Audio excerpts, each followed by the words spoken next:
As the Prince estate continues to work through their reissue campaign with Sony and nearly everybody that owned rights to Prince's music at some point along the line, they continue to go through not only reissues of long out-of-print records, but also doing super deluxe box sets and whatnot. On the channel in the past, I've taken a look at the super deluxe box set for 1999 in Sign of the Times.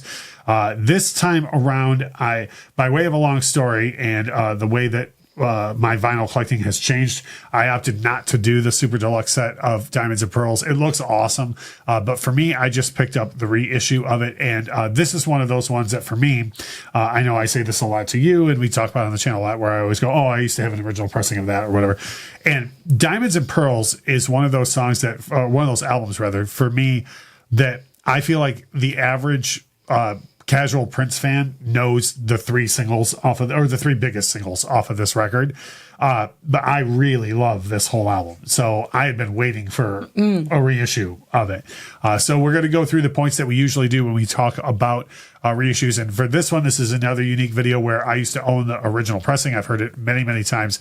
And where Lauren has never heard an original pressing before.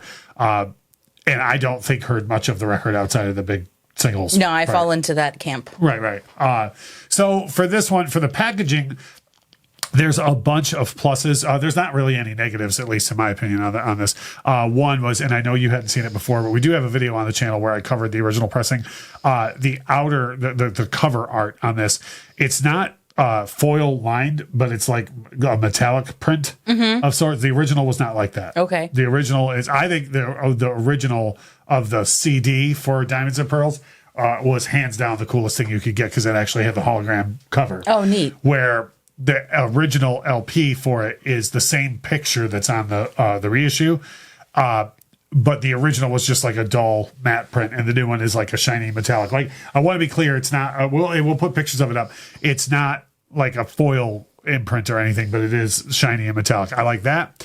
I like that they did original reprints of the original inner sleeve, so you get the pictures of the new Power Generation along with Prince and all of the lyrics, because there are some great lyrics on this record. But then, yay, they included rice paper sleeves as well. He was very excited about that. Which is, in my opinion, if you're going to do a reissue, I do understand if somebody does a reissue and they just include a printed inner sleeve like it had originally. So to be honest, I wouldn't have been mad if this had, because when you bought an original pressing of Diamonds and Pearls, you didn't get rice paper inner sleeves. You got the printed paper.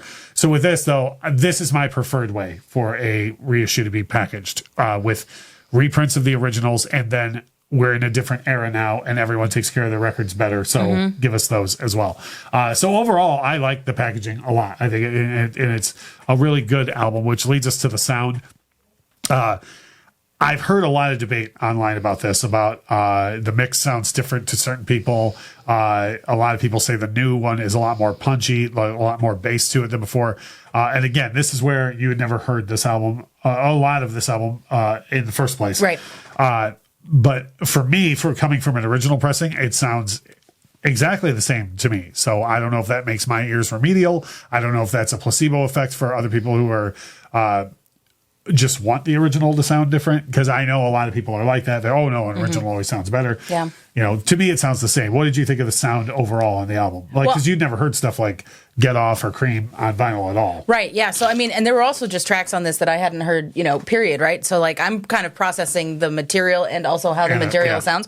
So, I mean, it was a great first experience through the album for me, so I got no problem. It's the record, and we're not going to do a full review of the album, but the album starts very much in the vein of what people know of the album, like Thunder and Daddy Pop and all that, to me sound like, oh, that's definitely on the same record as Get Off and Cream and stuff. But then there's like Strollin' and Willin' and Able have it, and you're like, wait a minute, that's almost jazzy. What, Yeah, I like those quite a bit. And then later in the record, there's more. There's a lot of hip hop influence and rap and whatnot. And I love this album. I think it's so much better than it gets credit for.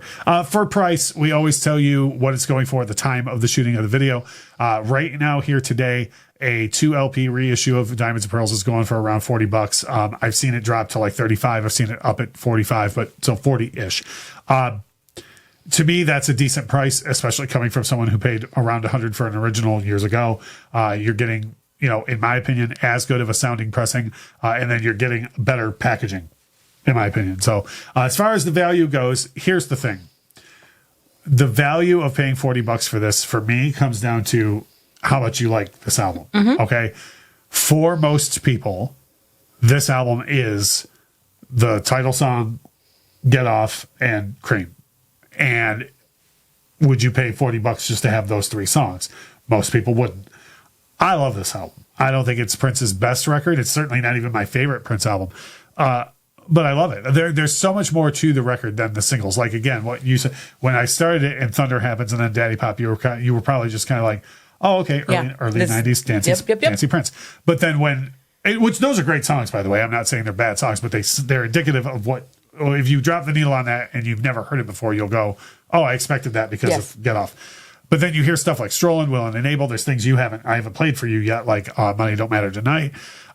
There's a lot of different stuff on this record, and I think it's absolutely worth buying. But the value in this is going to come from if you pick it up at the store and all you know on it is those 3 songs, you got to decide, are those worth what, $8.50 a piece? Yeah, you know right? what I mean? Like, I personally am convinced that if you were to listen to the rest of the record, you'd like it. But if you got this far in life, if you only listen to that much of Diamonds and Pearls, you probably didn't want to hear the rest of it. Yeah. Right. So for me, this is where the value is in this. This is not a hits-laden record. Yes, Prince fans, I'm aware there were other singles. I love those songs too. I'm just talking about the big 3 that people know this record for. So those are my thoughts on the Diamonds and Pearls reissue. Lauren giving a unique perspective again, not being overly familiar with the record and not having heard an original pressing. So we try and include pictures and stuff as we're talking and making our points. We try to cover everything we think you would want to know. But if you have opinions on this album or an original or a reissue, or you just have questions in general about anything to do with any of the pressings, by all means, drop a comment below. We'll be happy to reply. And as we always say, thank you so much for watching.